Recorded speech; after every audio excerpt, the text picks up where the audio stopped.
Zoom zoom zoom માડી ઝાલર તારા ભાગે છે.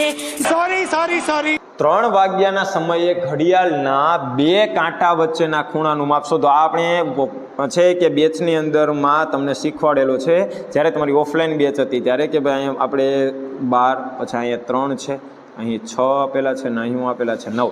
તમારે એ જોવાનું છે કે 3 વાગ્યાના સમયે તો 3 વાગે ત્યારે આ આધારે તમારી રચના જોવા મળશે કે 3 વાગ્યા હશે તો ત્યારે તમને ઘડિયાળમાં છે કે આવી રીતે તમને સમય બતાવતા હશે. તો આ સમય વચ્ચે અહીંયા તમે જોવો તો કયો ખૂણો દેખાય છે વિદ્યાર્થી મિત્રો?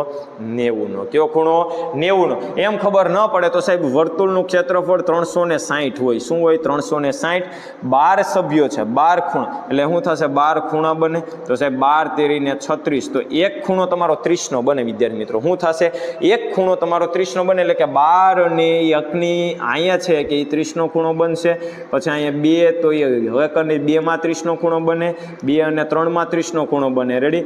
તો આ રીતે તમે ટોટલ મારો તો 30 30 અને 30 તો એ 90. ગમે એટલા કે તમારે એકની વચ્ચેનું માપ છે 2 વ્યક્તિની વચ્ચેનું, 2ની વચ્ચેનું માપ તમારું શું થશે વિદ્યાર્થી મિત્રો? 30. એટલે એક ખૂણાનું માપ તમને 30 આવે તો અહીં તમને કાટ ખૂણો જ આપેલો છે. હું આપેલો છે વિદ્યાર્થી મિત્રો 3 વાગ્યો હોય ત્યારે તમને 4 થયા એમ આપ્યો તો અહીંયા 4 કાંટો હોત તો સાહેબ 3 3 દુ 6 3 તેરી 9 ને 3 ચોકો 12 તો ખૂણો શું આવે? 120. 4 વાગ્યા હોય તો 5 થયા હોય તો કે 30 55 150. તમારે 2 વચ્ચેનું માપ કેટલું છે વિદ્યાર્થી મિત્રો? 30. એ યાદ રાખવાનું છે. ખાલી પીપીટીમાં પ્રશ્નો છે એ પીપીટીના પ્રશ્નો મારે સોલ્વ કરાવીને સીધો જવાબ જ ખાલી દેવો છે એવું નથી વિદ્યાર્થી મિત્રો. એની સાથેના સંલગ્ન જે પ્રશ્નો છે ને બીજા એ પણ તમને સમજાવવાના છે જેથી કરીને આ બેઠો પ્રશ્ન ન પણ પૂછાય પણ એના જેવો પ્રશ્ન તો આવે ને વિદ્યાર્થી મિત્રો. કેમ કે આમાં તમને 3 વાગ્યાનો સમય આપ્યો તો પેપર સેટર 5નો પણ મૂકે, 6નો પણ મૂકે, 7નો ટાઈમે મૂકે તો એ રીતે આપણને ખબર હોવી જોઈએ.